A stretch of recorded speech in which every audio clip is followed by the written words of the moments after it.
Hey there, folks, and welcome to yet another episode of the Video Game Choo Choo Podcast. I am your host, John Machonsky. With me this week is not Michael. Ooh. Uh-oh. He's at Disney right now. Oh, that lucky fucker. I wish I was at Disney right now. If you download this episode day one, he's probably still at Disney. Choo Choo Podcast Day 1 edition.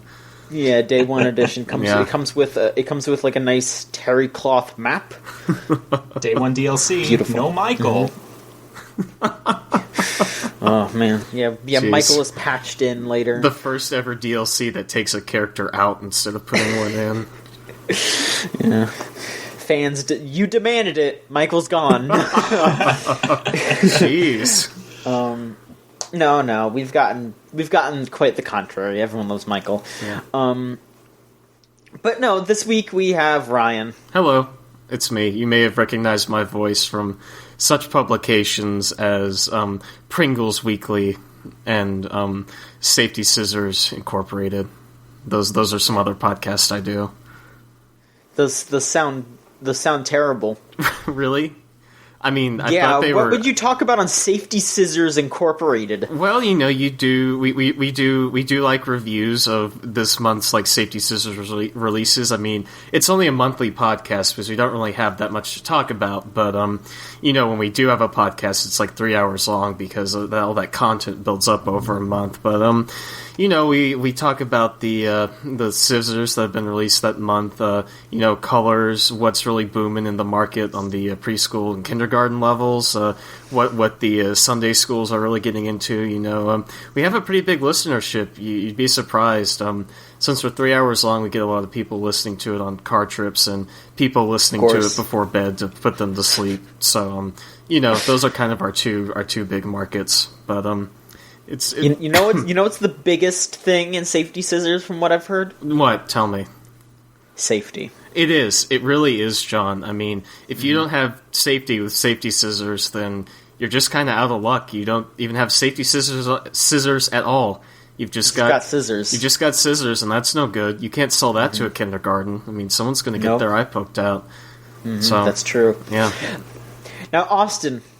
Yeah, it's me. I don't have any Safety Scissors news to talk about, unfortunately. Well, you're not the Safety Scissors expert on this podcast. What are you the expert on this podcast of, though? What other publications do you participate in? None, really. Wow, I can't believe it. We need to get you out into some other ventures, you know? Spread your wings a little bit. You need to diversify your portfolio. Yeah, absolutely. Well, I am looking into buying a Shoney's. There you go, yeah. My dad gave me a brutal dragging about not knowing what Shoney's was. Really? Yeah. Can you believe it? I didn't know what Shoney's was either, so... Yeah, well, you're not his son. Wow, that's fucked up. Yeah. But also true. Yes. Friends... John. It has been a very strange, but also very powerful week. You're right. We will get to the good shit at the end of the show. Mm-hmm. We will have an announcement. So stay tuned. If you follow me on Twitter or Tumblr, though, you already know what I'm talking about. But for those of you who only listen to the podcast, 1, share, like and share, subscribe, all that shit. Whatever. 2, you're in for a treat later. So, folks, why don't we get to the wild and woolly antics that we got down to this past week. Let's start with Austin. Austin. Yeah. Austin. Yeah. You have something to talk about this week, don't you? Yeah, I do. Something I'm really pissed about. Now, would you like to hop right to that, or do you want to talk about some other things that have been going on this week, perhaps in your life outside of video games? You know what? I think I need to let this out, John. Alright, you know what? I've got this twisting feeling in my gut. Alright, we are bunkered in, we are ready. Unleash your fury, Austin. Tell us what has got you so fired up right now. Yeah. Alright. So, 2 days ago, a video game was released innocuously on Steam for PC. Kind of out of nowhere. PS4 and Xbox One. Yeah, kind of out of nowhere. Not really a whole lot of advertising for this game that I've seen. It's for a good reason. I'm talking about the latest banger from Platinum Games. As they are wont to release. Okay, Platinum Games made, as you might remember, Metal Gear Rising Revengeance. Good shit. I'm doing the okay sign over here, but you can't see it. It is 100, 100, 100, 100. Yep. Uh-huh. They released Bayonetta and Bayonetta 2. Both also bangers. Good shit. That is some great shit. Those games are fucking fantastic. And then they released The Legend of Korra. You know, I forget about that game. Like, even in the canon... As you should. Even in, like, the canon of fairly forgettable Platinum games, like, anytime anyone says that's a Platinum game, like, as many times as I've heard it said, it still, like, surprises me. Like, it's to even know that it exists, much less that it was made by Platinum. It's crap. It's a bad game. Transformers Devastation. Not quite crap. It's not great. It's passable. Sure. For a licensed game. But that's actually, Transformers has a recent history of fairly good, or at least passable, if not good, licensed games. Sure. Yeah. I don't know what it is about the Transformers brand that suddenly did that, but whatever, good for them. Transformers Devastation's fine. Sure. It's not terrible, whatever. Teenage Mutant Ninja Turtles, Mutants in Manhattan. Austin, please tell us, what are those mutants getting up to in Manhattan? Who fucking knows? I don't, because that game doesn't have a plot. Really? Every level... Okay. Break it down for us, please. Every level give us the full... with the special boys... just kind of fucking around. They're not really doing anything. Okay. Those four boys, the Toidles. In Manhattan. They're somewhere in Manhattan. The Toidles are at it again. The Toidles. They're going to deliver you a deep dish pizza. Raphael says something sarcastic. Donatello says something about machines. Leonardo says something, I don't know, heroic or leadery. And Mikey is dumb. He's not smart. That's the... Sure. There you go. Personalities. Really good. Yeah. Mm-hmm. Sure. We know those boys. It's based on a kid's comic/cartoon. I mean, what do you want? That's not. Well, I mean, that's the not original Platinum's fault. The original comic wasn't for kids, but pushes up glasses. Fair enough. But no, I get what you mean. I'm sorry. Anyway, we're not here to talk about TMNT lore. We're here to talk about a video game that sucks my ass. How much of the ass, Austin? Just a little bit, or is it like the whole ass? Region of my body has been sucked in to a garbage dumpster in Manhattan filled with just waste. Turtle waste. Is this the secret of the ooze? It's the ooze, man. It's a dumpster filled with crusty pizza crust and, I don't know, dank turtle. turtle diarrhea, whatever. All right. We need to stop this angry video game nerd bit. Need to stop this fucking angry video game nerd bit. Austin, for real though, what makes this game so bad? Here's the combat. Okay, Metal Gear Rising Revengeance and Bayonetta. Yes. Great combat. Sure. That's the whole point of the game. Character action games. Good combat. Great. Teenage Mutant Ninja Turtles, the combat is more akin to fucking World of Warcraft or Final Fantasy XIV or any other, cooldown rotation-based MMO. Jeez. Oh my god. Does that sound insane? Because it doesn't sound fun. Sense. It does not sound fun. That almost sounds fake, but I believe you. Every turtle has 4 special moves. You can equip different special moves and upgrade them, whatever. There's like 1 billion of them. The game is like 3 hours long, okay? There's like 1 billion special moves that you can unlock and upgrade, and it doesn't matter because I'm using the same 4 that I started with, and it's fine. Yeah. I don't know why Platinum is doing this. They did that with Transformers, and that detracted from the game so much. Yeah, the game had like this big loot system that didn't matter because it was like 4 hours long. Yeah, I was just like, why am I collecting all these fucking items? Just like, I'm playing as Optimus Prime, I want to use his axe. Like, why do I need to unlock other axes? Why can't I equip like a sword on him? He doesn't use a sword, just let me use his axe, who cares? Exactly. In TMNT, obviously you can't equip different weapons, like, half of the personality of each turtle is, what weapon do they use? Like, yeah. So, you know, there's no loot. Well, there is loot. The loot is just, like, equipable accessories, which are also stupid, because they all are terrible, but you can upgrade them. But to upgrade them, you need, like, 1 billion... I keep saying 1 billion. You need an absurd number. You need, like, 40 of 3 different types of scrolls that you get from killing enemies. Mm-hmm. You don't get that many. I'm almost done with the game, and I have not yet been able to upgrade a single accessory. Jeez. Oh boy.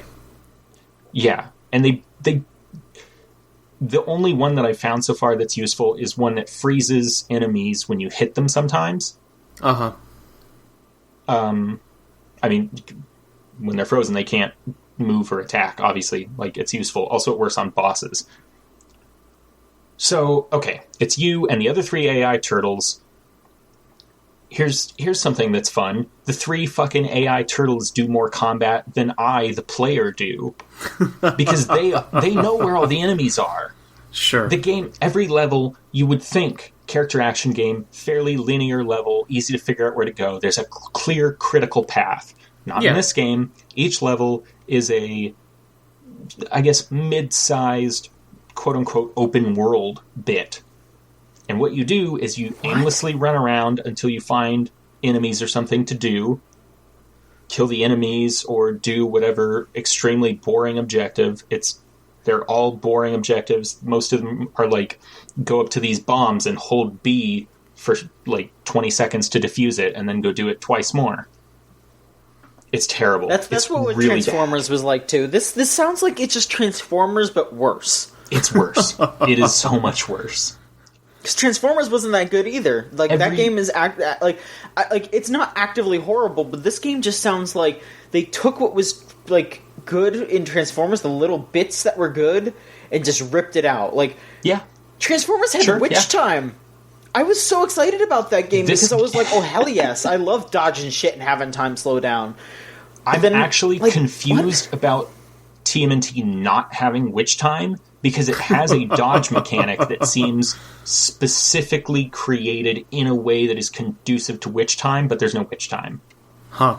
What the fuck is going on? Jeez. It's really bad. And so, okay, it's not fun that your fucking brothers all go off and kill the enemies before you can. Or, well, there's 2 types of enemies in the game. One, they die in like 1 hit. And your brothers just go off and kill those guys immediately before you even have any idea that they've spawned. The other kind of enemy in the game is an enemy that requires several straight minutes of just beat down to take down. There's no nuance to this. They don't have a weak point. There's no way to speed it up. It's a rotation game. You sit there and you use every special move that you have equipped, and then you wait for them to cool down, and then you use them again. That's about it. Yeah, Austin, this game doesn't sound good at all. It's so bad. Every boss has 7 health bars, except the most recent boss that I fought had 14 health bars. Jeez. 14! It's a lot. 14! That's a lot of health bars. I think this game needs to calm down. Like, what the hell is going on at Platinum right now? Nothing good, sounds like. I mean, maybe all the people who know what they're doing are working on Nier Automata or something. And Scalebound. Yeah. Definitely Scalebound. It's like I don't know. Like I wish that like someone at Platinum could come out and like quell my fears, because they have put out 3 middling to bad games in the past like year. In a row. And like Bayonetta 2 is fantastic, and that's why like when Transformers came out, I was like, this game isn't horrible. I'm not that worried. Then Star Fox came out, and it was like, this is worse, but all right. And then TMNT came out, and it's like complete dog shit. And now I'm just like, oh god, what's gonna happen in here? Like I'm like so scared now. I mean, I'm not that worried about Scalebound because Kamiya's in charge of that, and I'm sure Kamiya can steer that ship away from the rocks. Yeah. Oh yeah. But I'm worried about Nier. I'm really worried about Nier, because the first Nier's combat wasn't that good, but it was passable. I didn't hate it. I didn't hate playing that game. I loved interacting with that game intellectually, and I didn't hate playing it, and so I ended up liking it. If I hate playing Nier Automata, I'm going to be very disappointed. Yeah. I think any game that you hate playing is generally pretty disappointing, but I get what you mean. So, but yeah, I'm reviewing TMNT. I have a couple more levels, which I am dreading playing, and then I will be writing the review. And I think Scott and I are doing a video for it as well. Okay, have fun. So yeah, everybody will get to see exactly what about this game is so frustrating. Terrible. Yeah, not just terrible, but frustrating. It is frustrating. You're gonna get into that nitty gritty. Oh yeah. Also, all right. I just need to say this. I just need to get this out. All right, go for it. 2 of the levels in that game are the exact fucking same. There's 9 levels. 2 of them are the same. 2 of them take place in the exact same area. Wow. Oof.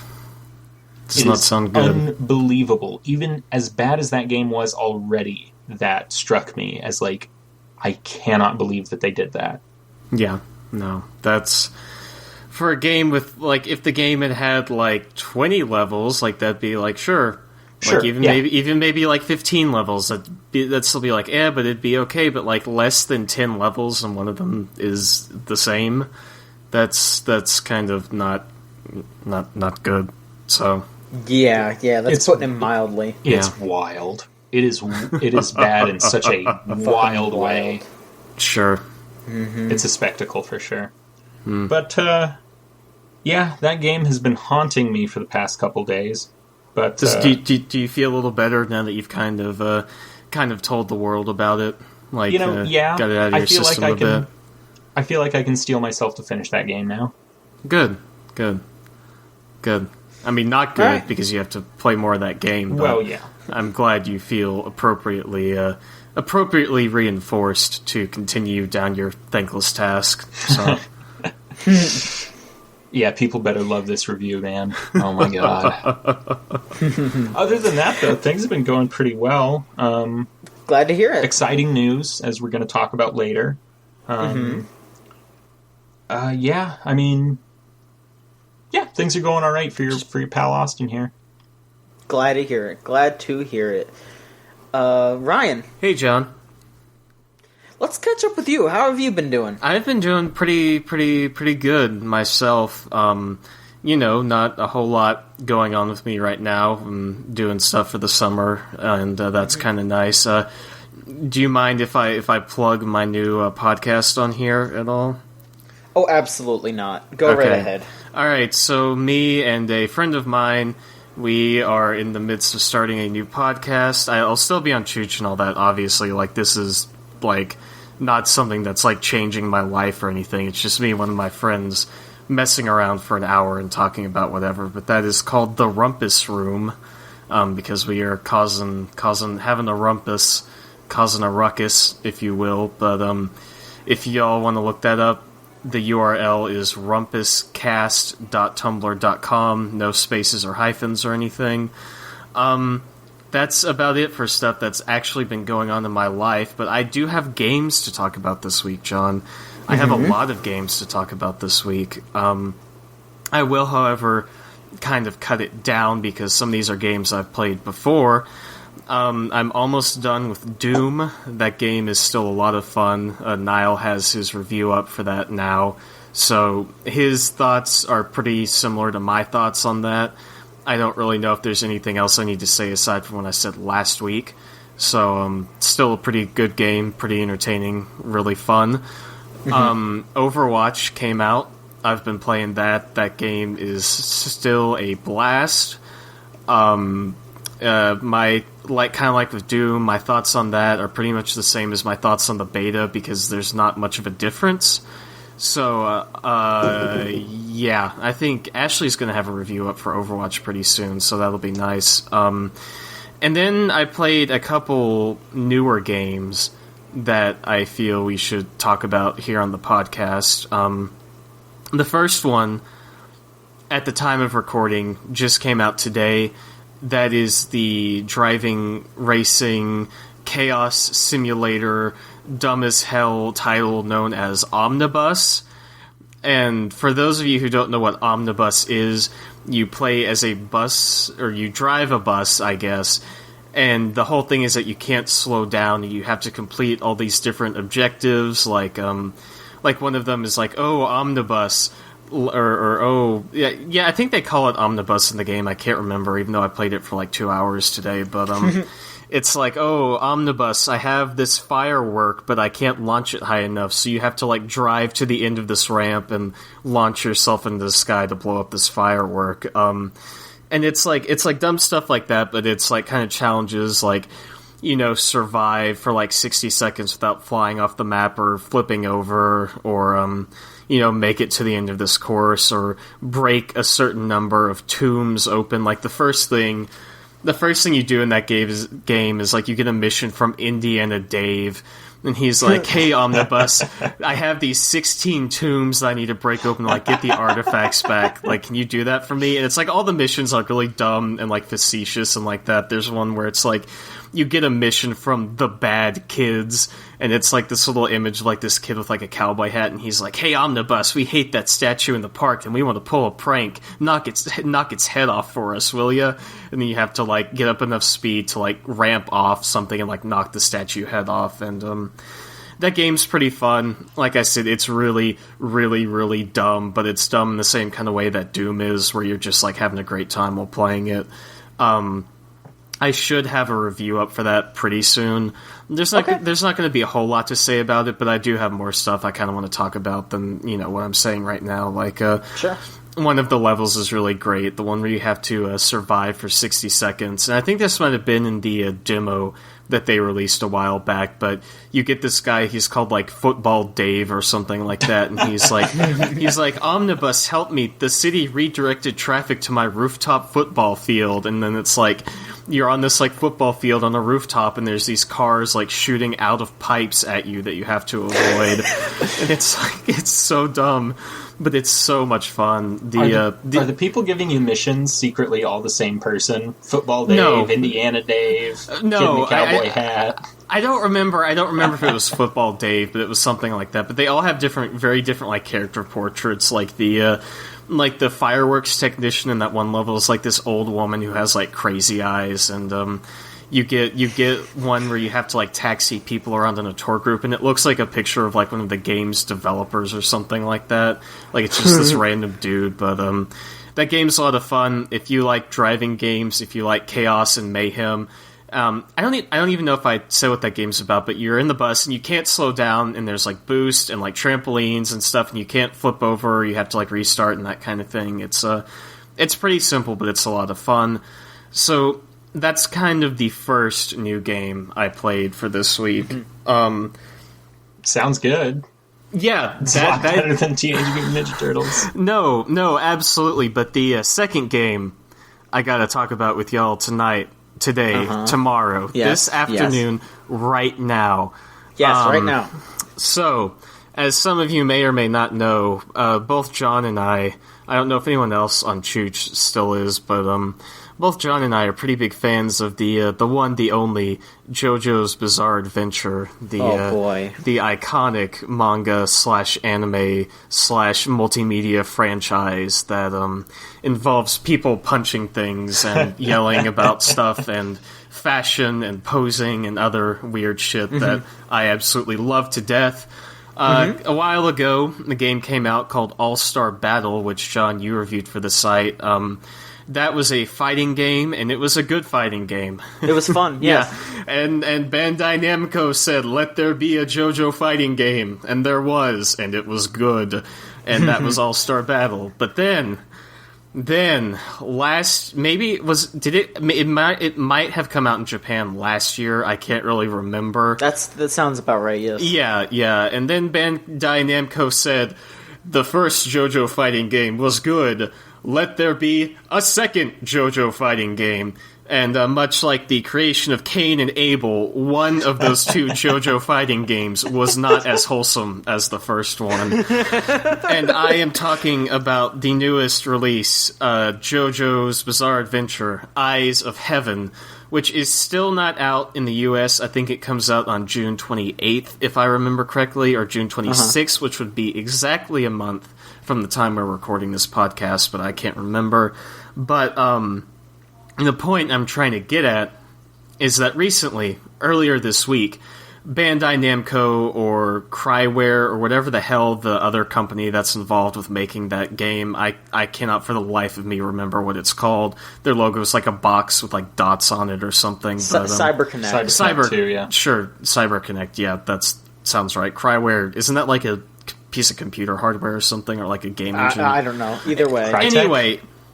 Yeah, maybe that's what I'm thinking of. But the point is that Bandai Namco released a playable demo of Eyes of Heaven for the U.S. market earlier this week, and me being the big JoJo fan that I am, downloaded it the day it came out and sat down and played it. And well, geez, what do you know? That game is not great.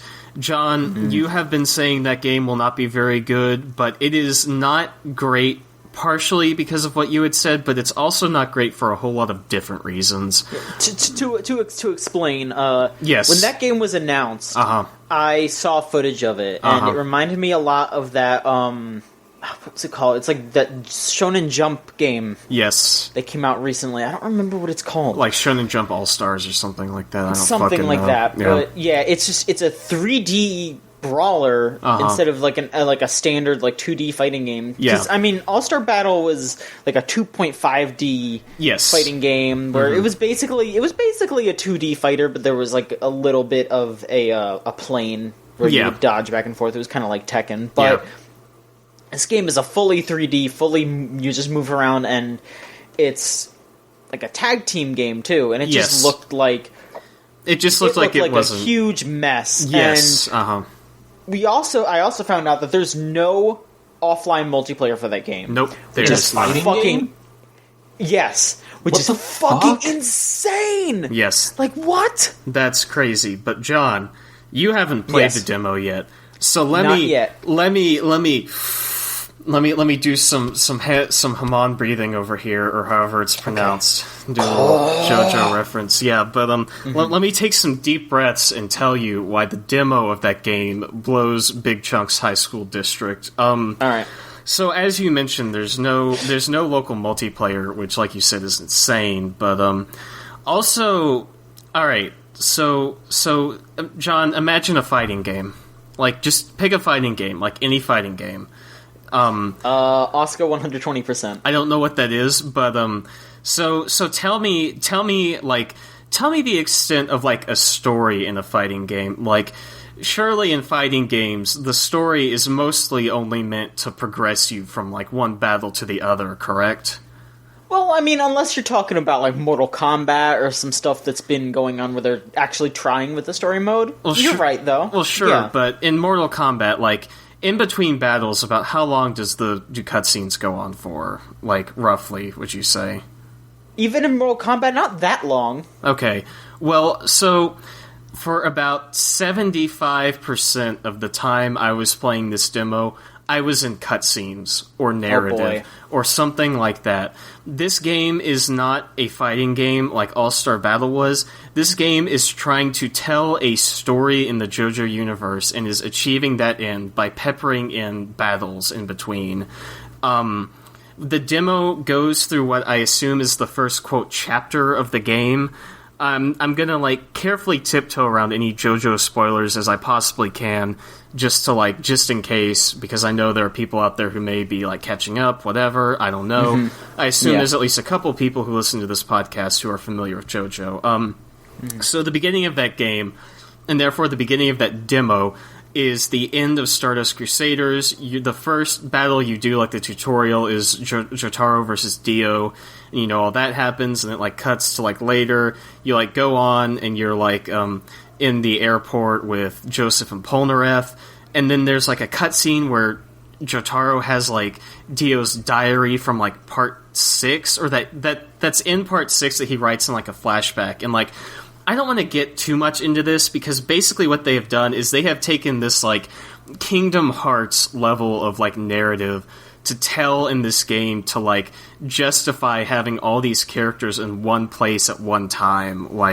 Just to give you an idea, it's this scene at the end of Stardust Crusaders where they're, in the airport, and then Speedwagon comes up, and he's got a piece of the corpse from, part 7, which I won't say. To explain this. Yeah, I'm sorry. I'm sorry. Part 3 takes place. Yeah, I'm sorry if there's people out there who don't know what JoJo is. God bless you. I'll try to put it in context. Yeah. Part 3 takes place in the 80s. Speedwagon, this character that Ryan just mentioned, is also from the 80s, but from the 1880s. The 1880s. Yeah, so he shows up. And he's got a part of the corpse from part 7, which if you've read part 7, you'll know what corpse I'm talking about. But and he's oh, this corpse part is resonating, and it's taking me across time and space because something has gone wrong. And it's okay, Speedwagon, so you go and you fight as Jotaro and Polnareff, and you fight against characters who are supposed to be dead, and they're oh, what's going on? And then there's more cutscenes and more cutscenes and more cutscenes, and you get to the third fight. And so this demo only has 3 fights in it. The rest is all cutscenes and narrative. And the fights are over, if you know what you're doing. The fights are over in 6 minutes. It doesn't take very long to do these, but and then you then what's fucked up is that after the fights, there's this part where you can do a free roam around in the arena that you had the fight in, and you can talk to the other characters and inspect elements of the environment, and it has zero bearing. It has zero bearing on the gameplay whatsoever. But what the fuck? Yeah, this game sounds like bullshit. Yeah, so you do the fight, and then it's oh, you've got to progress, and then it's you do the fight, and there's a cutscene. It's suddenly you're Jotaro, and you're walking around this rooftop stage, and all the characters are there, and you talk to them, and they've got 3 lines of dialogue that have no bearing on anything. And you walk around the stage to get to this teleporter that takes you to the next chapter, and it's this game doesn't know if it's trying to be a fighting game or an RPG or what the hell it wants to be, because not only that, but all of the fights have in the story mode at least have an experience system that you gain, and you level up, and you can do moves with the other characters that builds your trust meter with them, and it's there's so much shit going on in this game that when you start playing the demo, you have to go through 20 pages of tutorial stuff just telling you how to do everything. And the gameplay, the arena gameplay, it's just not that good. It's just not, it doesn't feel as satisfying as pulling off the combos in All-Star Battle. And I love being pandered to with JoJo. I love the what's the word I'm looking for? Fan service. Fan service, yes, thank you. I eat that shit up.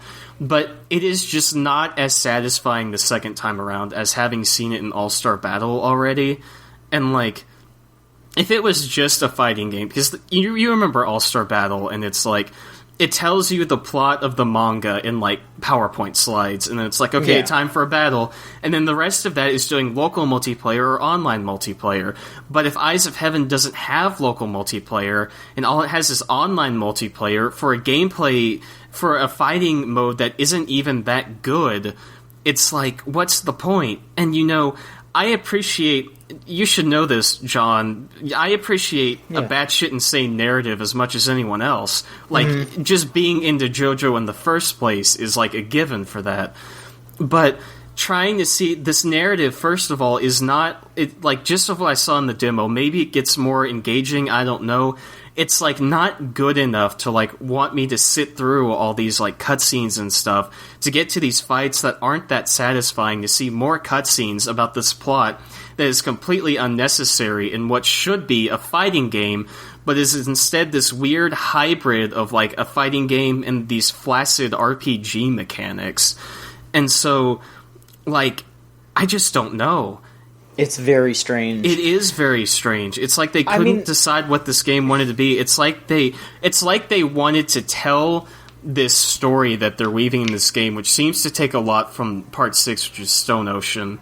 But it's like they wanted to tell this narrative, and they just kind of justified it as being like, oh, if we package that in, like, a, quote, fighting game, then, you know, people will play it, which obviously isn't what happened, but the whole thing just feels very mishandled and, like, off the wall and just not cohesive, which is disappointing, because I was really looking forward to another good JoJo game, considering how much I enjoyed All-Star Battle. So...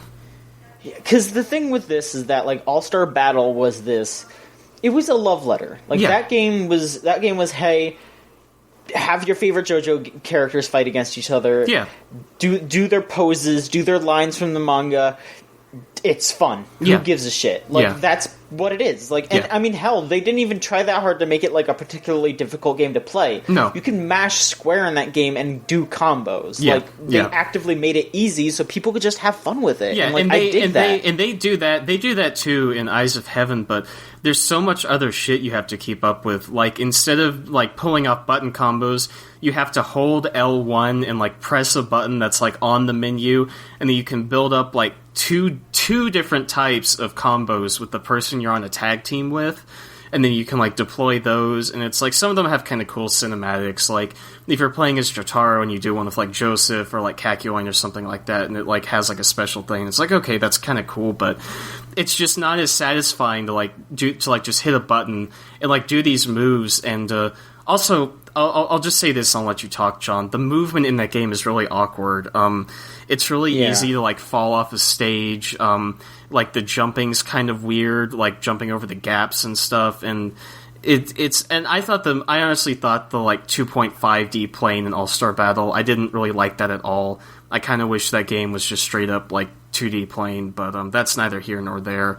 But it just feels really awkward to, like, move around in this three-dimensional space in Eyes of Heaven, which detracts from it even more. So, I don't know. It just seems like it's such a bizarre thing. Like, I would have...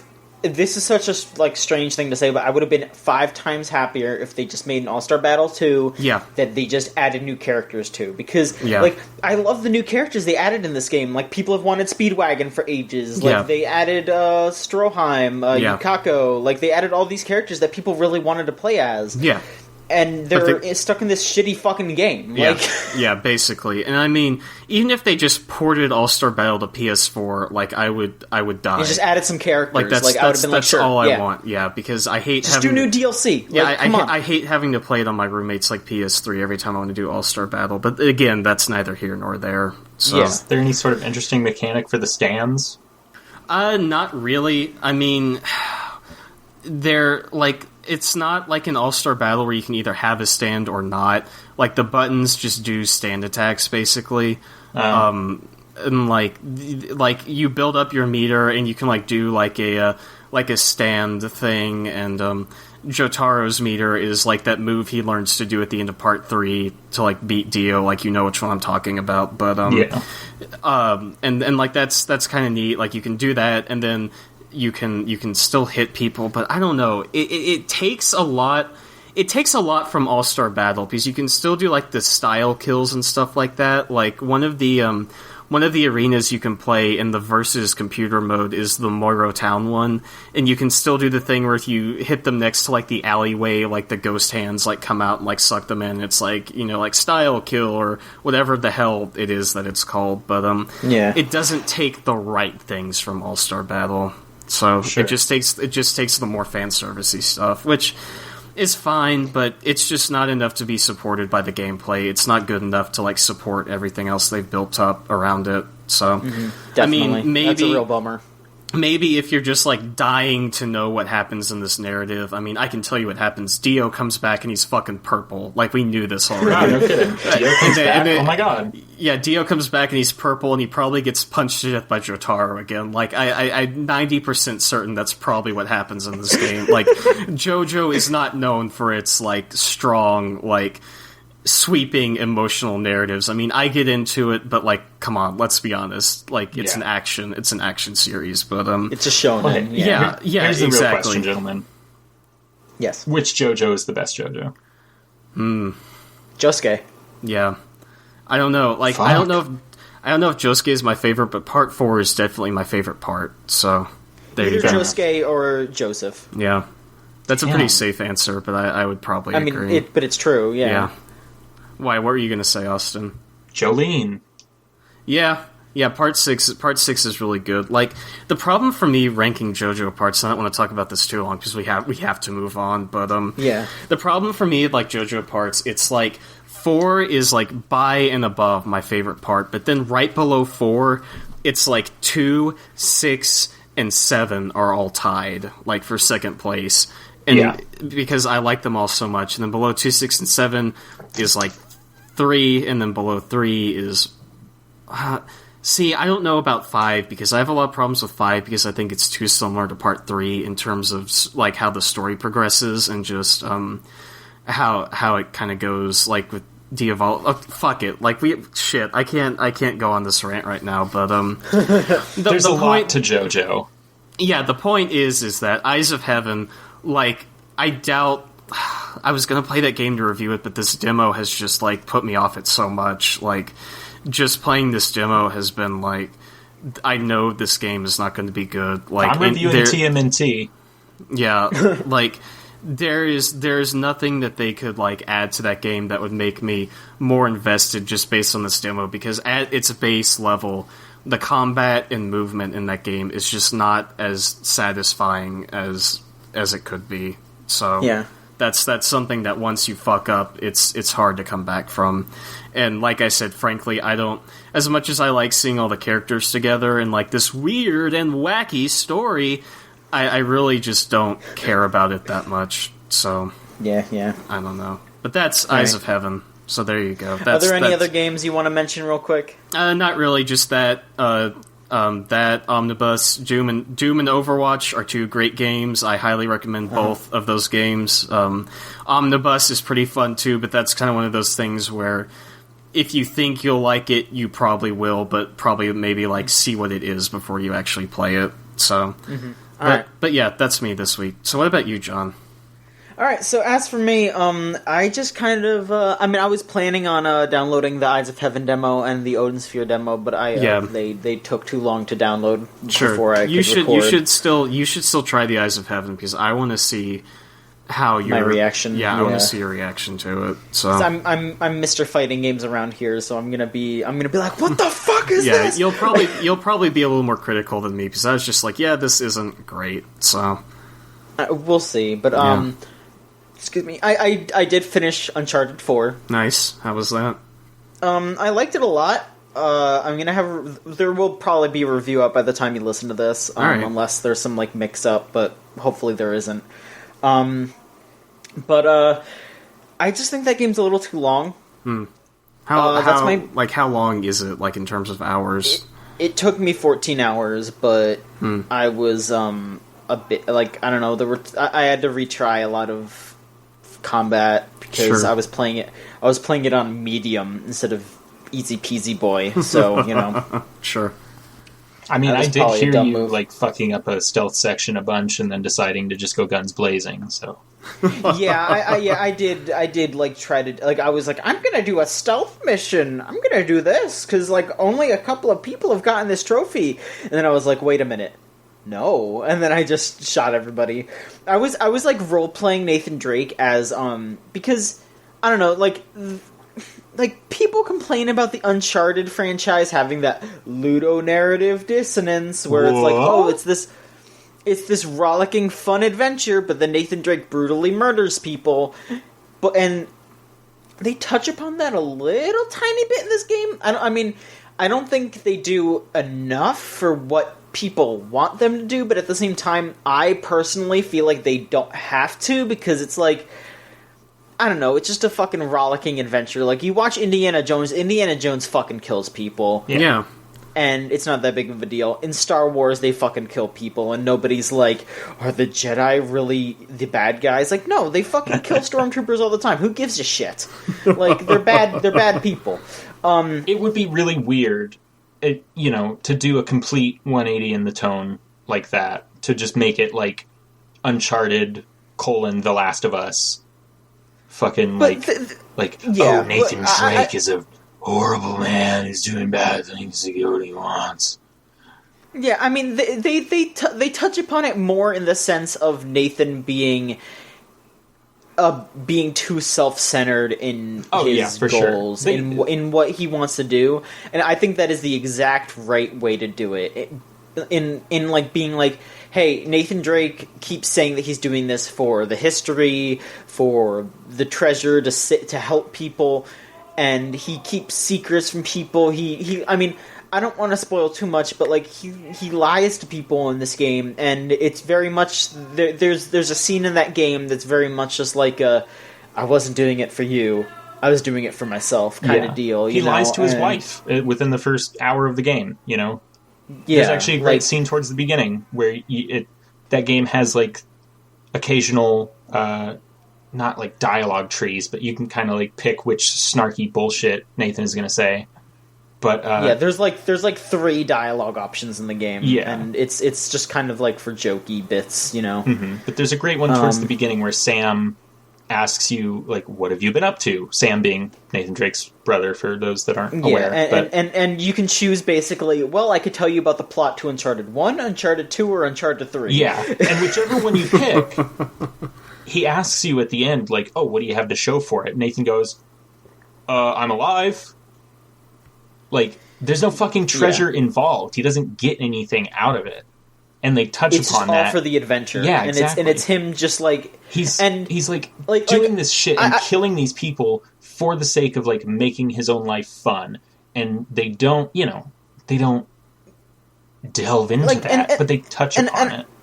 They touch upon it, and they do a good enough job, and I think the way that they end the story is the best possible way they could have done it, because I don't want to spoil it too much, but what they do with his character, they just turn his adventuring into a healthy outlet.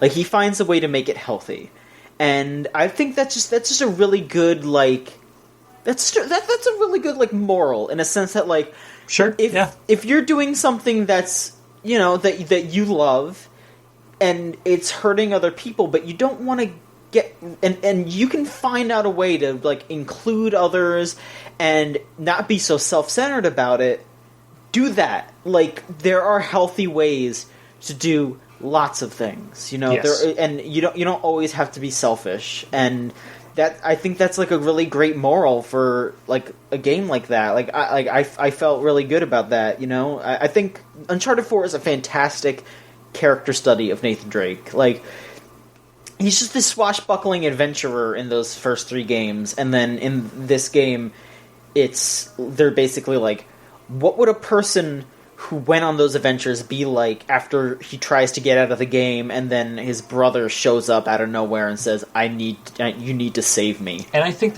you need to go on this adventure. I think that's interesting because Uncharted 4 is the first Uncharted game that has like a real, honest-to-God, character-driven narrative.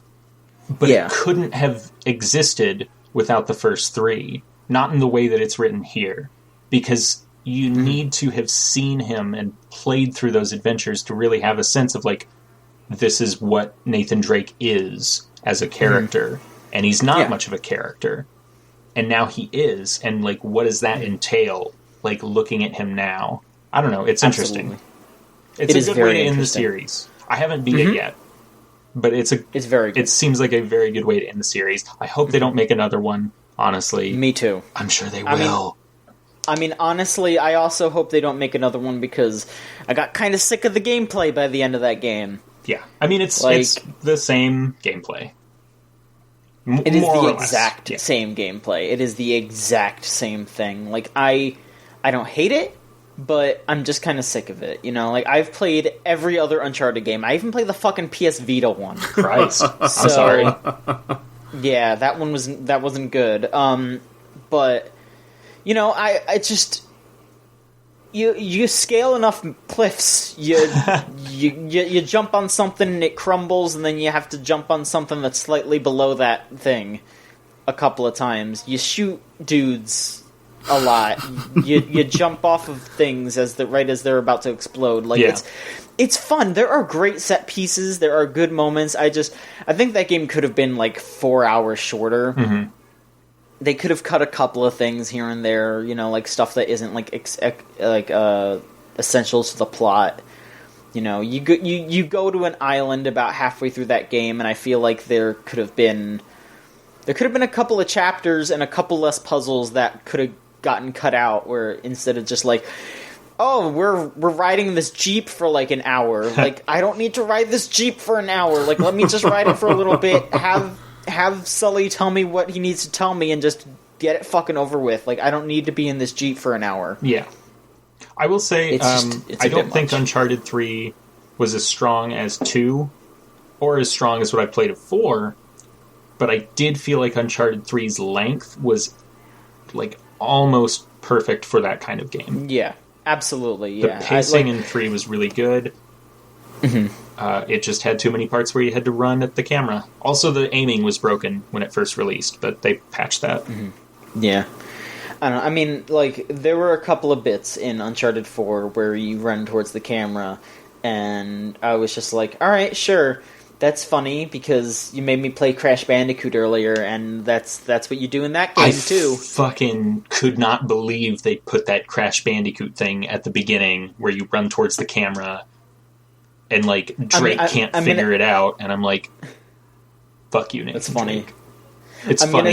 I'm gonna say, there's another bit where you play Crash Bandicoot in the game. I'm not gonna say how or when, but it's pretty cute. I think it's great. It's right near the end. That game, oh God, the ending of that game it's perfect. I love the ending of that game. Like, no, I like a lot about Uncharted 4. I'm still structuring my review, so I don't know. I'm gonna land between two numbers. I'm in between two numbers right now. That's kind of what I'm saying. So we'll see how I feel about it. But yeah, I mean, I still really like that game. Sounds pretty bad. I mean, 1 or 2. It's a tough choice. Oh no. But yeah, no, I like, as someone who really likes those games, I mean, I wouldn't say that I'm like I don't have like an Uncharted t-shirt. I'm not gonna like buy the Nathan Drake statue or something. But I do dig those games. If someone talks about Uncharted, I'm like, oh, I enjoyed those. But that's Uncharted 4 is like, I don't want to be one of those people that's like, it's the best one. But it's really good. It's very, very good. Well, I'll have to get you an ivory bust of Nathan Drake. Or, I think maybe Victor Sullivan might be more up your alley. I was going to say, because something really fucked up with my computer. For some reason, whenever I turn it on, like, I'll put it in sleep mode and I'll turn it back on.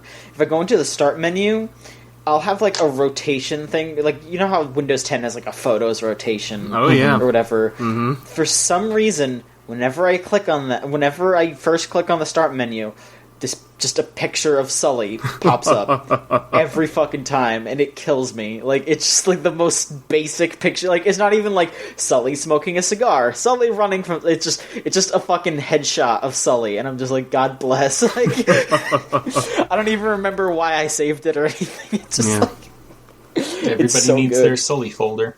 I guess so. Yeah. I should start a Sully folder. Just like, fuck. He's the best part of that game. He's greasy and he loves being old. And that continues to be true in Uncharted 4. I love that never got taken out of the Wikipedia page. Because it's true. It's absolutely true. I love that Chip Cheesem is cited as in the Wikipedia page. He is an authority figure on Uncharted, on Victor Sullivan. I just love that it's just Sully loves being old. Like, fuck, god damn it. He does, like, he continues to be fucking old as shit in this game, and like it doesn't slow him down one bit, but he loves it. He likes to act like it's gonna slow him down. But it doesn't. He shows up with like fucking grenade launchers and shit, and he's just like, Drake, here you go, and it's like, alright, sure, dude. And he still does that yell if you die. He's like, oh no, Drake, and you're like, oh yeah, there it is.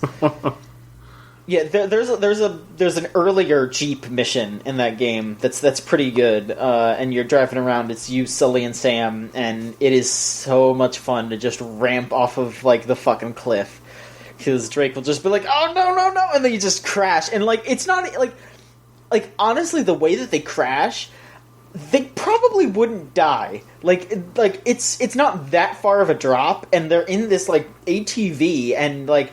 They just kind of plop down. Like they'd probably like break some bones, but I doubt they die. And it just like you crash, and then the screen goes gray. And you just hear Sully go no, and I'm like, oh shit, that's so good. Well, broken bones would probably bring their adventure to a halt. That's true. Yeah, they're probably just like, oh, we gotta go to the hospital, Drake. Oh shit. Oh, well, I'm glad Drake, y'all are. My ass bone's broken.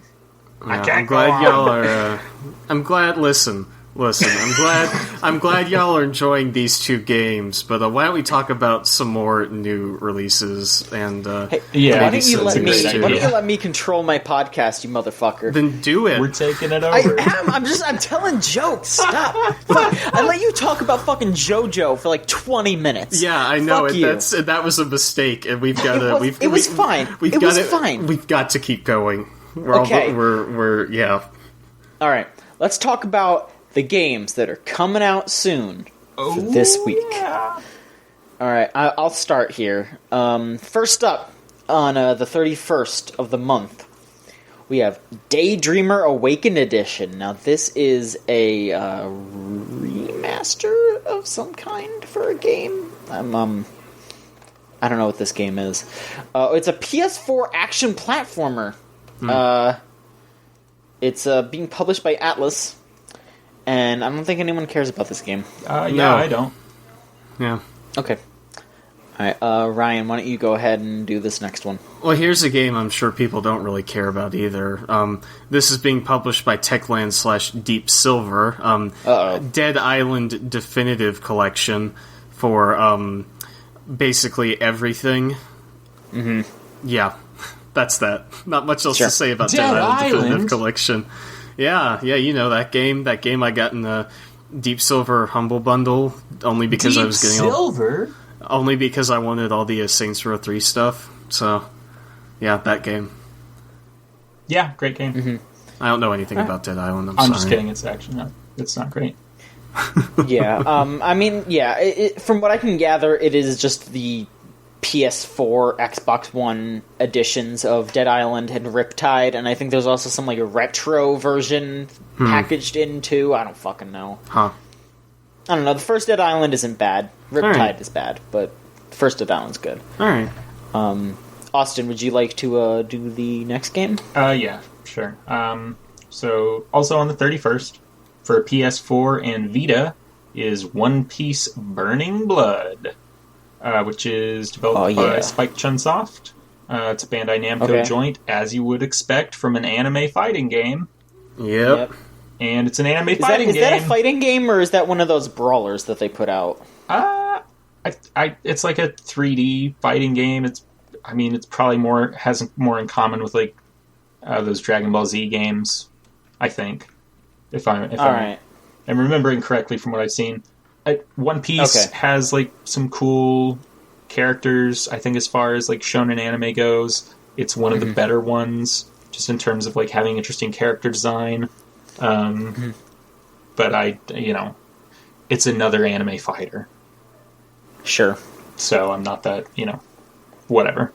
So it is what it is. There's 40 characters in this game. Wow, I'm looking on the Wikipedia, or the wiki, not the Wikipedia, just the wiki for this game. There's 40 characters. That's a lot. All right, and the final game that's coming out on the 31st isn't technically a game. It is an expansion. It is The Witcher 3's Blood and Wine expansion. Ooh. I'm actually pretty excited about this. I'm probably not going to buy it immediately. Yeah. Because I'm still like halfway through vanilla Witcher 3. Yes. And I haven't even played the first expansion. Mm-hmm. I don't remember what that one's called. Something with stone, right? I don't know. Heart of Stone, I believe. Heart of Stone, yes, that's right. But it seems really neat because they talk about how like you go into like a fairy tale land and it's all fucked up.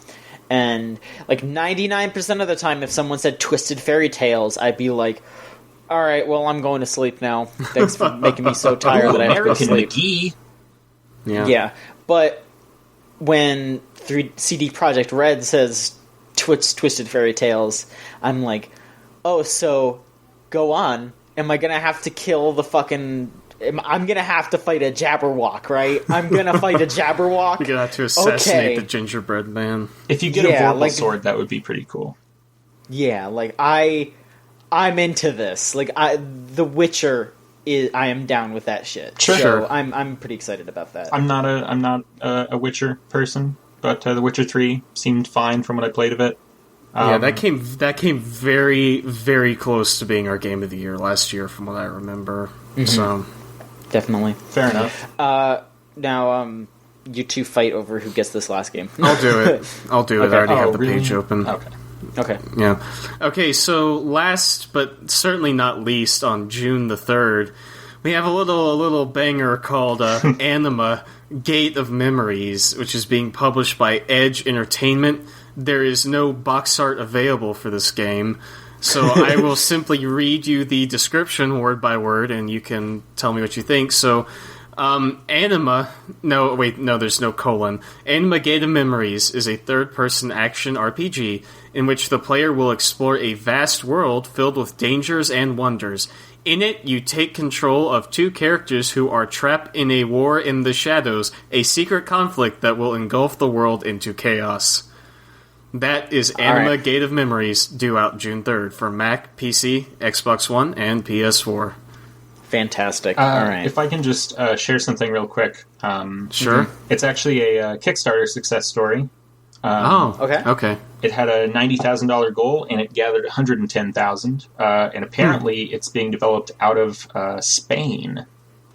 Ooh, and interesting. The devs for it have only made one other game, it would seem, which is an iOS game from 5 years ago. So we'll see how that turns out. We'll see how it turns out. I am interested in trying this, actually. The screenshots look cool, but, you know... Okay. Well, we'll see. We'll see how that goes. We'll see how it goes. All right. Well, let's move on to news. Ryan, how about you go ahead and do your news thing real quick? Sure, yeah, I'll get it out of the way. Mm-hmm. So y'all have heard of Minecraft, right? Yes. Unfortunately. Yeah, well, y'all have also heard of that country called China, right? It's one of them. Yeah, it had the coolest mech in Pacific Rim. Sure. Well, you might also know that China had like a 15-year ban on video game consoles, and they lifted that last year, and so now everybody's flooding into the Chinese market. Sure, yeah, they foolishly lifted the ban on games, but now everyone's kind of flooding into the Chinese market, kind of snatched that up. So, of course, that means that Microsoft is going to swoop right in and release Minecraft in China. It will be partnering with the Chinese internet company NetEase, which is mostly known for like mobile kind of free to play, free to pay, whatever the hell you want to imply about it. So apparently Minecraft has been out through the Xbox One in China for a little while, but this new release is aimed for PC and mobile, which is apparently a much bigger market over there. So I guess we can expect Minecraft to make a whole bunch more money now that it's being released in this huge kind of previously untapped market like that. So I don't know. We'll see what happens. I mean, it's news. It's not like really exciting or anything. It's like, I mean, it's exciting because this big game's coming to this country that hasn't had these markets for a while, but at the same time, it's just kind of like, yeah, well, Minecraft is about to make a whole bunch more money. Great. So that's that. Yeah, it's not super exciting for America. It's not super excited for America. No, not for us. No, but some people may be hyped up about it, which good for them. Sure, Chinese but people, for me, I would imagine. Yeah. People Happy work for for all people of our that work Chinese listeners. People that work for Mojang and Microsoft. Yeah. But good for them. All right. So, Austin, would you like to take your turn? Yeah. So No Man's Sky, y'all heard of that, of course. Oh yes, Who many hasn't? times. my roommate actually hadn't heard about it because I told him it got delayed yesterday and he had no idea what I was talking about. So, Well, thanks for spoiling it, motherfucker. God damn it! No Man's Sky has been delayed, presumably. yes. So GameStop has been receiving marketing materials that still have the June 21st date printed on them, but they are being covered up with a coming soon sticker, indicating that a delay has been put on that game's release. At the time of our recording this right now, neither Sony nor Hello Games have said anything confirming this. But, I mean, it's No Man's Sky. How many times has it been delayed? How long has it been in development? Who didn't see this coming? So, yeah. I don't know. I wouldn't be surprised if it gets delayed by at least a few months. The rumors are pointing that it's only going to be delayed for like a month or two. Yeah. So they probably just found a couple bugs that they have to iron out really quick. Sure. I wouldn't be too worried. I imagine that game is laden with tons of bugs and potential problems. Like, how could it not be? And I don't mean that as a reflection of the quality of the game. Just, big games like that are fucking broken. Look at every Bethesda release ever. Yeah. Yeah. So, yeah, I mean, that game looks tight. I'm going to play it. Sure. But I don't know. There are plenty of games coming out. I don't think it's... All right. I don't think it's anything to worry about. I hope things are good. Yeah. All right, so our final bit of news here. This is the big shit. Oh, yeah. We will probably get confirmation on this during E3, but sources have confirmed to Kotaku that Microsoft is working on not just one, but two new models of the Xbox One. Ooh, the Xbox 2 and the Xbox 3. Well, we'll see. We'll see. Supposedly, according to these sources, there will be a smaller Xbox One that comes out this year, and a beefier, more powerful version that will come out next year to rival the PS4K. Or not just rival, surpass the PS4K, according to what people are saying here. The upgraded Xbox One will actually be able to support the Oculus Rift, supposedly. The sources have said that Microsoft is using this for a relationship with Oculus, and this will be how they compete with PSVR. It's far more powerful than the PS4K. Like, I think they said that the PS4K is gonna have 4-point-something teraflops of data or some fucking I don't know what the fuck any of these words mean. I love teraflops. Yeah. The new Xbox One's gonna have twice that. So it's gonna kick some ass. In this leak, however, another thing that was revealed was that a lot of Xbox One exclusive games are most likely also going to come to Windows. They're saying that probably the next Halo game will be on Windows. Halo Wars 2, Sea of Thieves, all of these big releases that we were thinking, they're just going to be on Xbox One. Well, they're probably also going to be on Windows. Good. It should have been that way a long time ago. Yeah. But yeah, we'll see how this goes. It seems like Microsoft is just giving the market more options where, some people might want the smaller Xbox One if they just want something to play some games. Some people might want this crazy ass, super powerful Xbox One so they could run their Oculus on it. Sure.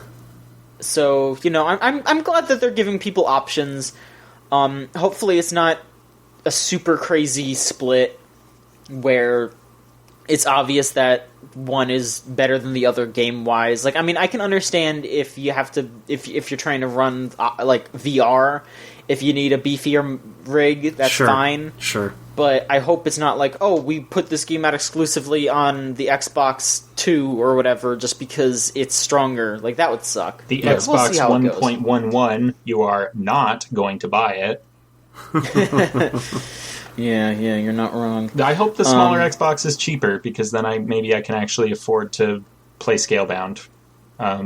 Yeah, definitely. If Halo is going to start coming to Windows, then I don't know what I would want an Xbox for. Hey, maybe Scalebound will come to Windows. Please, please, please, please. That'd be kind of cool. Yeah. As long as it runs at 60 frames. I'm not a frame rate person about most games, but character action games are way better at 60 frames. Yeah, you're not wrong. You know what? TMNT runs at 30 frames per second. Oh boy, there you go. Every other Platinum game runs at 60. What the fuck? You know that's what? The period at the end of that sentence. There you go. You know what? So, mic drop. Sorry. Go ahead, John. I'm sorry. I was just going to say, let's move on to questions. Yeah, let's go ahead. Let's do it. All right. Folks, you can send questions to videogamechoochoo.tumblr.com/ask, or you can email us at podcast@videogamechoochoo.com. I did not check the podcast email. I should probably do that really quick. Jesus Christ, John. I'm sorry. We don't usually get fucking podcast stuff. I'm sorry. No, I'm not used to it. Yeah. I mean, Tumblr seems like a much easier way to ask questions than email. It is. It definitely is. I don't blame people. It's obvious why people usually pick the that option. But I'm gonna check real quick just in case. Yeah. You never know. I believe we also have a Twitter question, don't we? Yeah, someone tweeted at Scott. But whatever. No, we don't have any emails, but that's fine. Okay. I'll just read what's in our inbox in that tweet. Okay, so first off, Tumblr user Shoeless asks, oh, you know what? I'm actually going to save this question for later because this is involved with the announcement. Okay, so sure. Let's wait. Okay, so first off then, Tumblr user neopets.org asks, if you could be any type of Animal Crossing animal, which one would you be? What personality would you have?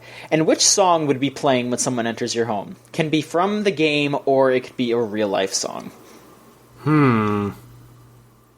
It's a lot to unpack. I have a feeling this might be tied into like fan art or something, or I hope it does, because I want to see it. Oh, I hope Maybe. so.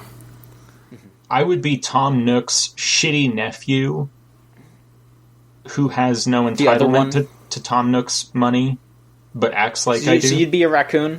Yes, I would be a raccoon. I would be Tom Nook's shitty nephew, and when you enter my house, it would just be the KK Slider version of Cream Cash Rules Everything Around Me.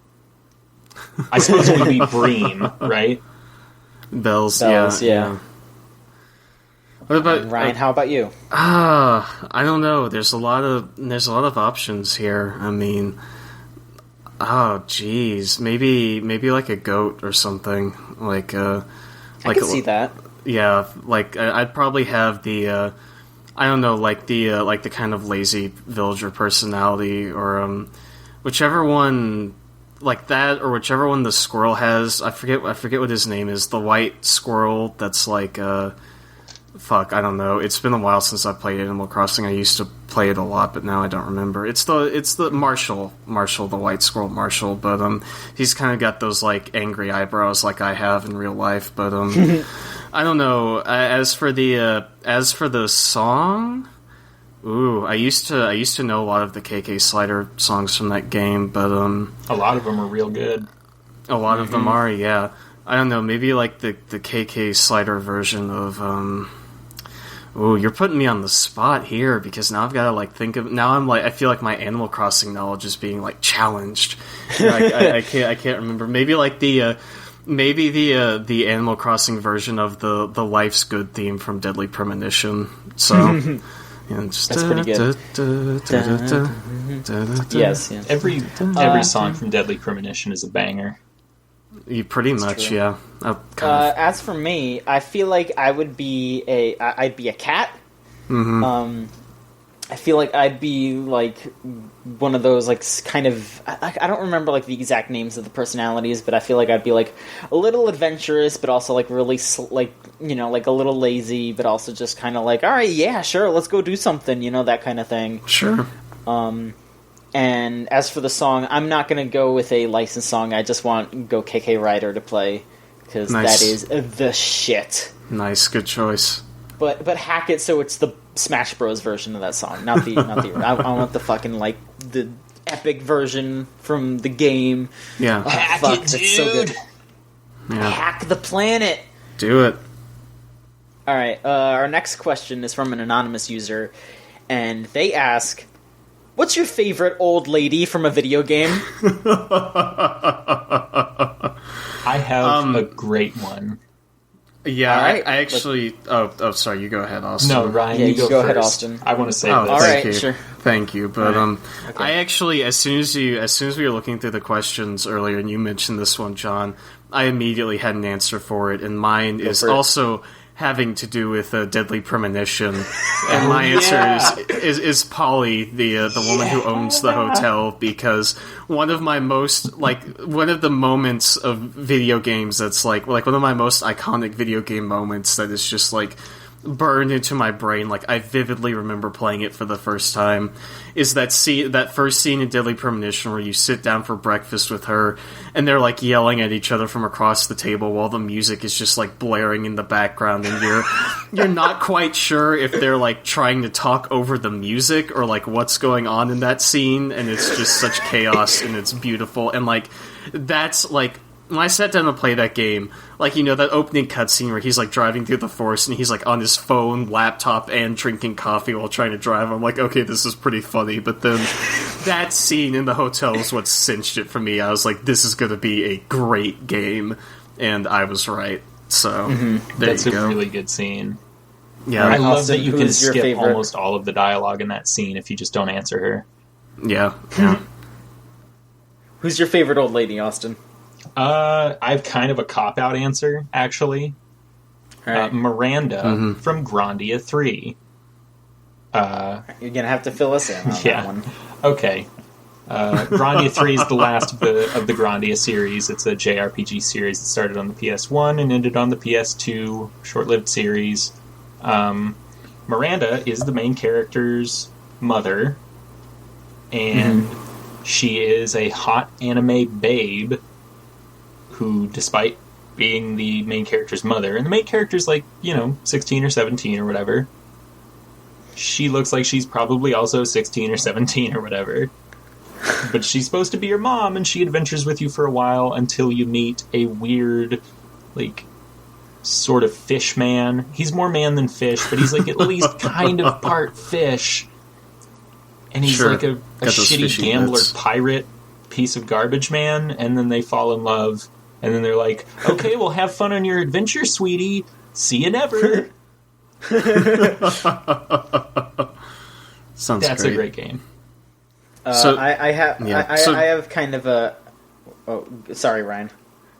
No, I was just going to ask you what your favorite old lady was. So. Oh, yeah, well, I have an even more of a cop-out answer, because I'm going to go... what you said reminded me of another really great old lady, but she's kind of from...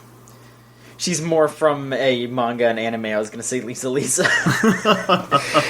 Well, I mean, she's fun in All-Star Battle. Yeah, she's an All-Star Battle, so you get that on a technicality. But, yeah, so technically, she's pretty great. Game. How old is she in that series? Like 60-something, if I remember right. I think at the time of part 2, she says that she's 50. I think. All right, fair enough. Yeah. All right. Our next question is also from an anonymous user. This one's I don't know how to react to this one. I'm gonna throw this out there for you two because I think y'all would be able to answer this better. Okay. Where do you see Bloodborne going as a franchise, and what would you like to see in a sequel? I don't see it going anywhere as a franchise. Yeah. Sorry. All right. Sorry if you. I'm sorry if you wanted like some discourse or debate on that, but I don't think neither Austin or I are particularly raring for a sequel. So yeah, I don't know. I think Bloodborne was really good, but personally, the semi Victorian setting, super boring in my opinion. Like I hate that game's setting, and I always did. I think it does well with it. But just like on a personal level, I'm not interested in that kind of setting. It's too close to like steampunk type horseshit for me. Oh my god! If that game was steampunk, I would have taken a shit. I would have been like, "Fuck you." Bloodborne 2 would probably end up being steampunk, is what I'm fearing. But it'd either be steampunk or it'd just go full Lovecraft, and you'd be like in like the nether plains of Cthulhu or some bullshit like that. I don't know. Probably. I want a new IP from. Yes. I'm done. Absolutely. I don't want any more Dark Souls. I don't want any more Bloodborne. Like one Bloodborne was plenty.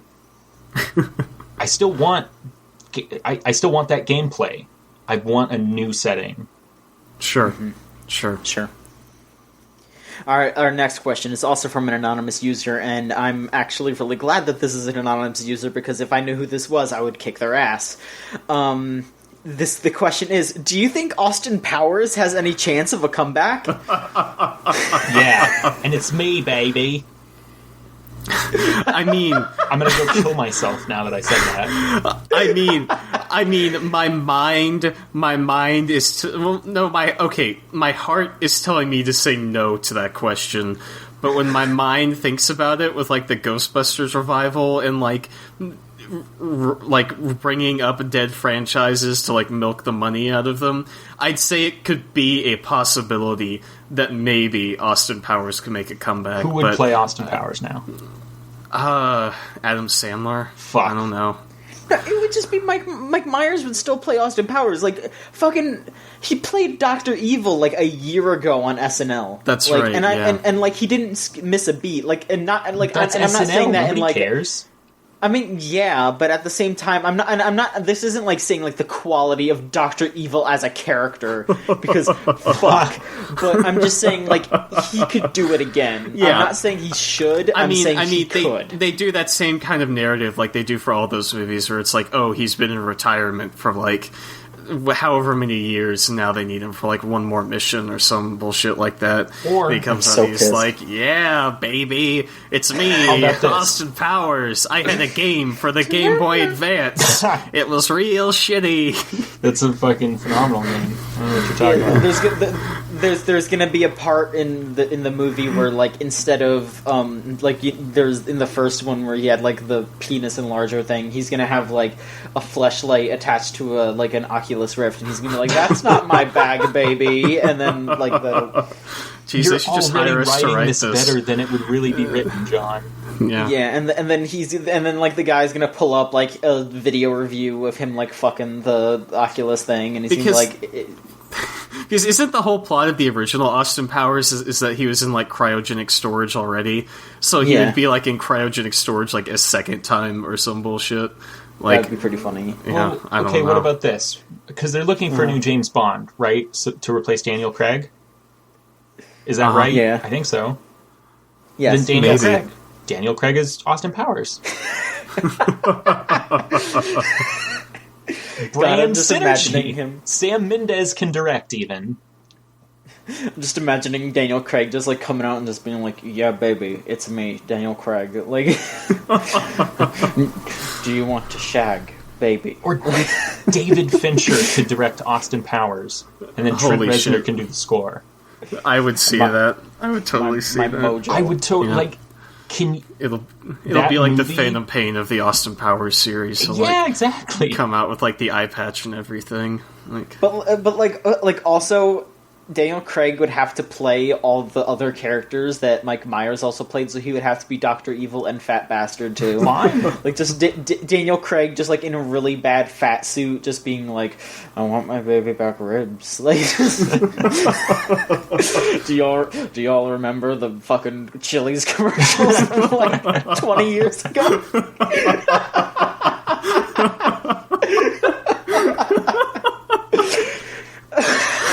Just charged directly at the camera, and he's like, "Please, if this bit's not landing, let me know. I mean, I'm trying my best here." Look, you could just look them up on YouTube. They're probably going to be in really bad quality, but that's just what we lived with back then. Ring them up, boys. Get them on the line. Or they just load up the fucking YouTube video in the movie to be like, all right, now you understand the reference. Let's move on. It sounds like an Austin Powers thing to do. Oh my god. All right. Well, yeah. You know what? I think we answered that question. Austin Powers has a chance to come back stronger than ever, with a vengeance.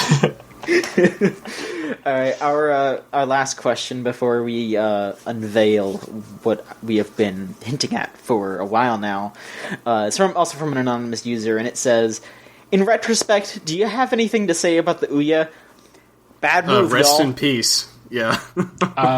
Super Great Friend did some really great videos of some of the bad games that got released on that, and there was a game for it. Isn't that where Bully Demise came from? Yes. Isn't the Ouya like Fuse now? Like they use the platform or whatever, like the software. Marketplace. Yeah, sure, probably. I don't keep up with Ouya news. It's China's problem now. Yes, just like Minecraft. Yep. All I have to say about the Ouya is go watch Super Great Friends videos, and The Amazing Frog should be ported to other platforms. Yes, The Amazing Frog was the only good game on the Ouya. Yep. Mm-hmm. Other than games that also had releases elsewhere. But the Ouya versions like were bad. Towerfall or whatever. So, Oh, don't we also have one other question from Twitter user, I don't remember? That's right. Okay, let me check. Sorry, Twitter user, whatever your name is. Yes, I'm sorry. I have the tab open and everything, so that was a blunder on my part. Okay, we have Twitter user Wing Arms asks, "What are your favorite shmups? Have you played Crimson Clover? If not, play it." Okay. So, folks, what shmups have you played? Depends. I'm never really sure what a shmup is. John, you know side-scrolling shoot 'em up. Okay, you know what games I've played. Have I ever played a shmup, John? Have you ever played a Gradius? No. Well, I mean, I could talk about shmups that I like that I didn't really play, but I like them in theory. Like, I love Parodius. I really want to play Parodius, but I haven't gotten around to it yet. I've played a few Gradius games. I like those a lot. I've played... I really want to play that new Darius game. That game looks really neat. I played Cinemora. Do y'all remember Cinemora? Yes, no. Absolutely. That is the Neo of shmups. I do not. Yeah. Okay, that game has an interesting gimmick, and it plays really well, but I hated what they did with the story. I thought the story was really dumb, because, like, you had to look through, like, manuals in the fucking options menu to figure out what was going on. Like, it was basically just all these animals, like, threatening each other. Yeah. And then it's like, oh, now I'm going into this manual to see that the lion furry is, like, blackmailing the sheep furry. It's an because interesting the sheep story, handled poorly, that deals with themes I don't think it's equipped to deal with. Exactly, there are a lot of themes of, like heavy shit. There's, sexual violence. Really heavy shit, like genocide. Yeah. Yeah. Yes. Sexual violence and genocide, and just some really heavy shit in this side-scrolling shoot-'em-up where you can, like, rewind time sometimes and fast-forward and stuff like that. And, like, and that's furries. Fun, but... And they're all furries, yes. To be fair, like, it's really good art of the furries. Yes. Like, these are not... This is not fucking amateur hour furry art. These aren't your dollar store furries. This isn't, like, DeviantArt tier. We're a few steps above that, like Fur Affinity somewhere in there, maybe. It's a great-looking game. Some high-quality it's very commission furries. Stylized. Good. I'm glad the furries of our good quality. What was this game called? Cinemora. Cena? Sinamora. SINE, actually. Like so a sine wave. Oh, yes, SINE. Not like CENA. No, it is not a John Cena-themed shmup. Unfortunately, although they could, if Sinamora is a Gradius, then they could make a John Sinamora as a Parodius. Yeah, there you go. It's not a bad idea. Mm-hmm. Anyways, shmups. Guange is fantastic. You can get that on Steam. Ikaruga, of course. Yeah, that's the obvious choice. I love that game. The only shmup I've ever 1cc'd. I used to be very into shmups. Used to be about all I played was shmups and fighting games. That's cool. There was one other I was going to say. Oh, Chorin Sha. Chorin Sha 68K. It is a very small downloadable title. It's a vertical, like cabinet shooter type thing. But it's just really fast, really fun. It looks nice. I don't know.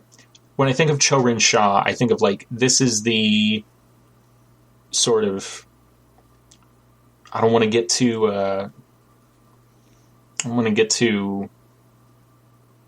I can't think of the word I'm looking for here. I don't want to sound elitist or something. I think of Chorin Sha as the apotheosis of the shmup. It is just the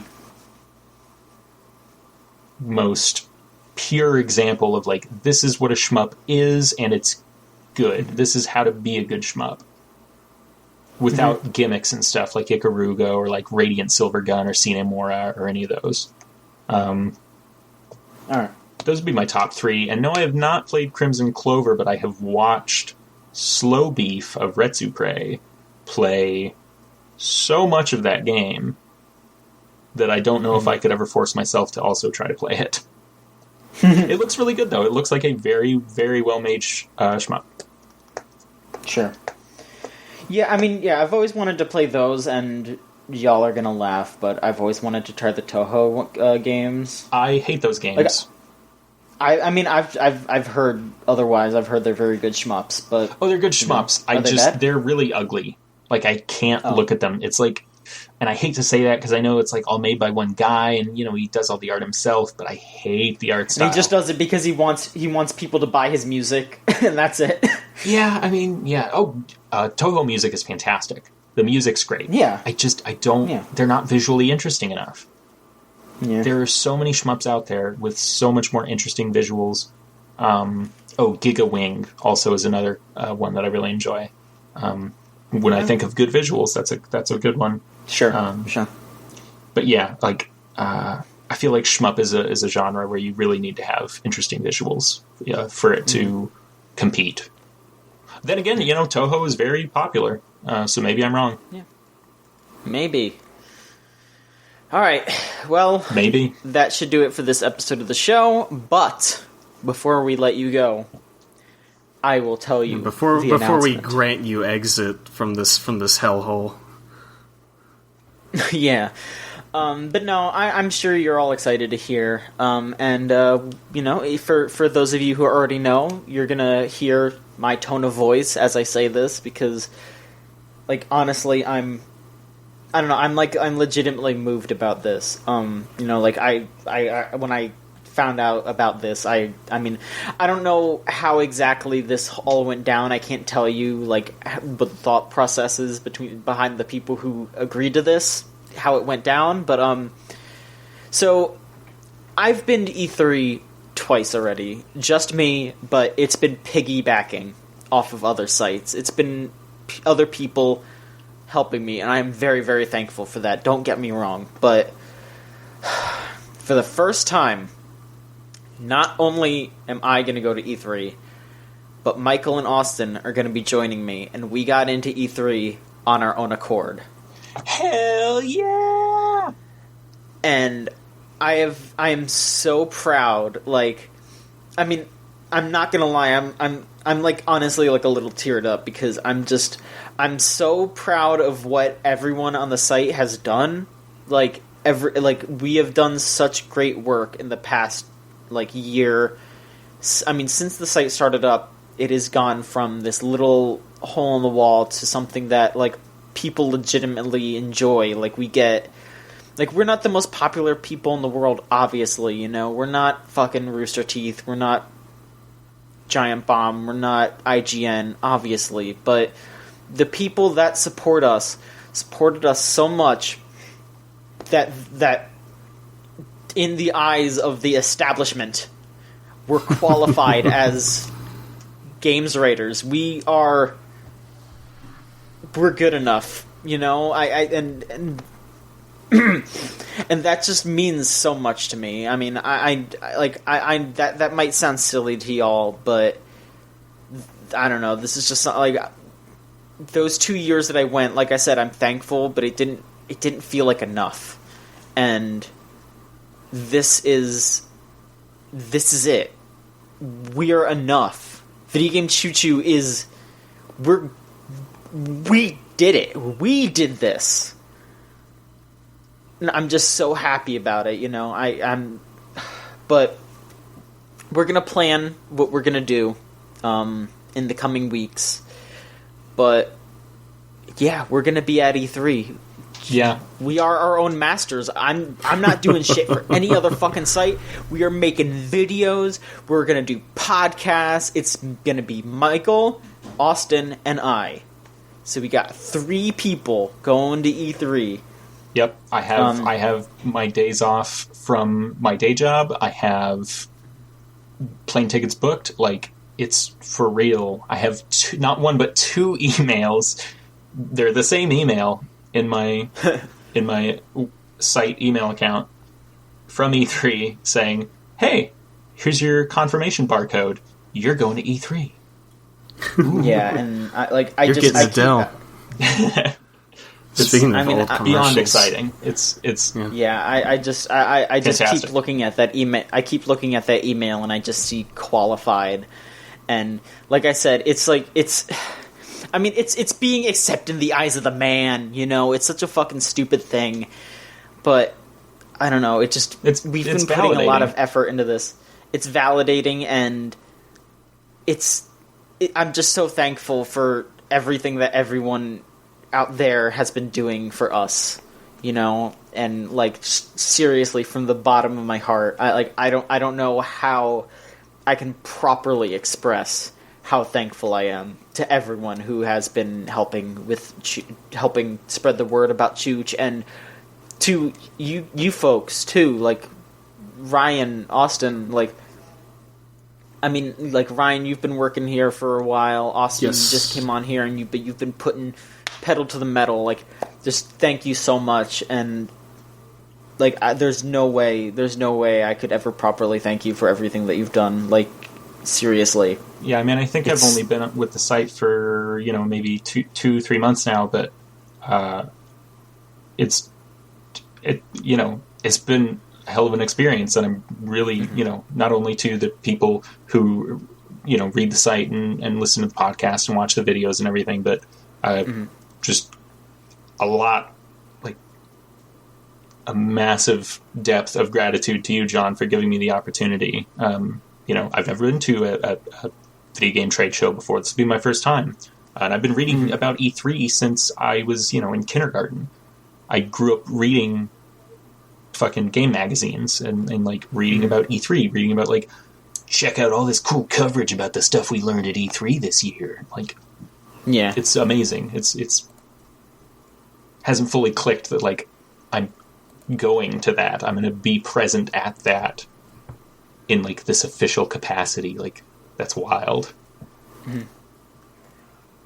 We're in it. We're doing it. The boys are back. Oh, yeah. Here we go. Boys Trip. Boys Trip! So, yeah, just to... I mean, I was going to answer Shulis's question here, where they asked, what restaurants does everyone plan on dragging me to for the Machonsky experience? And I'm just gonna say, I don't want to. I don't mean this. I don't want to like, you know, cast aside this question, but it's all in the wind.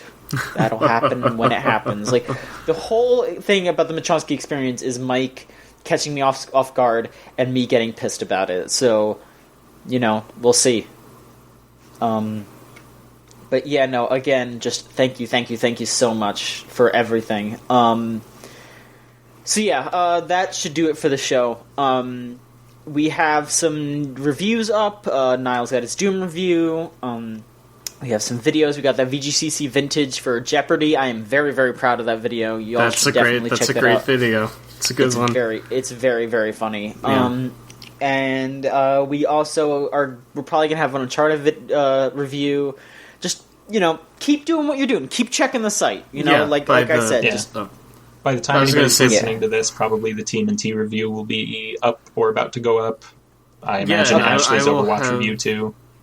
I will have a feature up pretty soon about the infamous Doom clone Chex Quest for my next editorial, Land of the License. So keep an eye out for that. Great feature. Mm-hmm. I love that feature. It's a game, so I'm just gonna finish the video up tonight, and then it'll probably go up at the time of recording, be up by Friday, which will be a couple days ago, but for us it's tomorrow. So okay, keep an eye out for that, I guess. Cool. All right, well, again, thanks, y'all, and we will see you next week with another episode of the Video Game Choo Choo podcast. Thank you.